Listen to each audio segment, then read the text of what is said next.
ನಮಸ್ಕಾರ. ಅಶ್ವಯೋಗ ಸ್ಪೆಷಲ್ಗೆ ಸ್ವಾಗತ. ನಾನು ಹನುಮಂತ್ ನಾಯಕ. ಬೆಂಗಳೂರು ಹೈದರಾಬಾದ್ ಹೈಸ್ಪೀಡ್ ರೈಲ್ವೆ ಕಾರಿಡಾರ್ಗೆ ಸಂಬಂಧಿಸಿದಂತೆ ಮಹತ್ವವಾದ ಬೆಳವಣಿಗೆ ನಡೆದಿದೆ. ಈ ಯೋಜನೆಯನ್ನು ಬೀದರ್ವರೆಗೆ ವಿಸ್ತರಿಸುವಂತೆ ಮಾಜಿ ಪ್ರಧಾನಿ ಎಚ್.ಡಿ. ದೇವೇಗೌಡ ಅವರು ಕೇಂದ್ರ ಸರ್ಕಾರಕ್ಕೆ ಮನವಿ ಮಾಡಿದ್ದಾರೆ. ಕೇಂದ್ರ ಸರ್ಕಾರ ಘೋಷಿಸಿರುವ ಬೆಂಗಳೂರು ಹೈದರಾಬಾದ್ ಹೈಸ್ಪೀಡ್ ರೈಲು ಮಾರ್ಗವು ದಕ್ಷಿಣ ಭಾರತ ಪ್ರಮುಖ ನಗರಗಳನ್ನು ಸಂಪರ್ಕಿಸುವ ಯೋಜನೆಯಾಗಿದೆ. ಈ ಯೋಜನೆಯಿಂದ ಬೆಂಗಳೂರು ಮತ್ತು ಹೈದರಾಬಾದ್ ನಡುವಿನ ಪ್ರಯಾಣ ಸಮಯವನ್ನು ಬಹಳಷ್ಟು ಕಡಿಮೆ ಮಾಡುವ ಗುರಿ ಇಟ್ಟುಕೊಳ್ಳಲಾಗಿದೆ. ಈ ಹಿನ್ನೆಲೆ ಮಾಜಿ ಪ್ರಧಾನಿ ಎಚ್.ಡಿ. ದೇವೇಗೌಡ ಅವರು ಕೇಂದ್ರ ರೈಲ್ವೆ ಸಚಿವರಿಗೆ ಪತ್ರ ಬರೆದು ಈ ಹೈಸ್ಪೀಡ್ ರೈಲು ಮಾರ್ಗವನ್ನು ಹೈದರಾಬಾದ್ನಿಂದ ಬೀದರ್ವರೆಗೆ ವಿಸ್ತರಿಸಬೇಕು ಎಂದು ಮನವಿ ಮಾಡಿದ್ದಾರೆ. ದೇವೇಗೌಡರು ತಮ್ಮ ಪತ್ರದಲ್ಲಿ ಬೀದರ್ವರೆಗೆ ಮಾರ್ಗ ವಿಸ್ತರಣೆ ಮಾಡಿದ್ದಾರೆ. ಉತ್ತರ ಕರ್ನಾಟಕ ಭಾಗದ ಜನರಿಗೆ ಅನುಕೂಲವಾಗುತ್ತದೆ. ಬೀದರ್ ಕಲಬುರಗಿ ಭಾಗದ ಆರ್ಥಿಕ ಚಟುವಟಿಕೆಗಳು ಹೆಚ್ಚಾಗುತ್ತವೆ. ಉದ್ಯೋಗ, ವ್ಯಾಪಾರ ಮತ್ತು ಪ್ರವಾಸೋದ್ಯಮಕ್ಕೆ ಉತ್ತೇಜನ ಸಿಗುತ್ತದೆ ಎಂದು ತಿಳಿಸಿದ್ದಾರೆ. ಅಲ್ಲದೆ ಈ ಪ್ರದೇಶಗಳು ಈಗಾಗಲೇ ಅಭಿವೃದ್ಧಿಯಲ್ಲಿ ಹಿಂದುಳಿರುವ ಕಾರಣ ಈ ಹೈಸ್ಪೀಡ್ ರೈಲು ಯೋಜನೆಯ ವಿಸ್ತರಣೆ ಪ್ರಾದೇಶಿಕ ಸಮತೋಲನ ಅಭಿವೃದ್ಧಿಗೆ ಸಹಾಯವಾಗುತ್ತದೆ ಎಂಬುದನ್ನು ಅವರು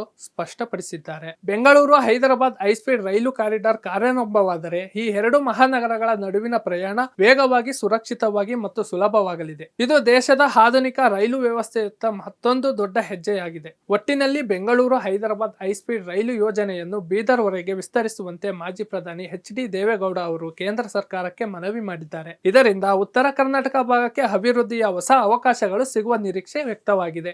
ಈ ಕುರಿತು ಕೇಂದ್ರ ಸರ್ಕಾರ ಯಾವ ತೀರ್ಮಾನ ಕೈಗೊಳ್ಳಲಿದೆ ಎಂಬುದನ್ನು ಕಾದು ನೋಡಬೇಕಿದೆ. ಇದಾಗಿತ್ತು ಇವತ್ತಿನ ವಿಶೇಷ ಸುದ್ದಿ. ನೀವು ನೋಡ್ತಾ ಇರಿ ಅಶ್ವಯೋಗ ಸ್ಪೆಷಲ್.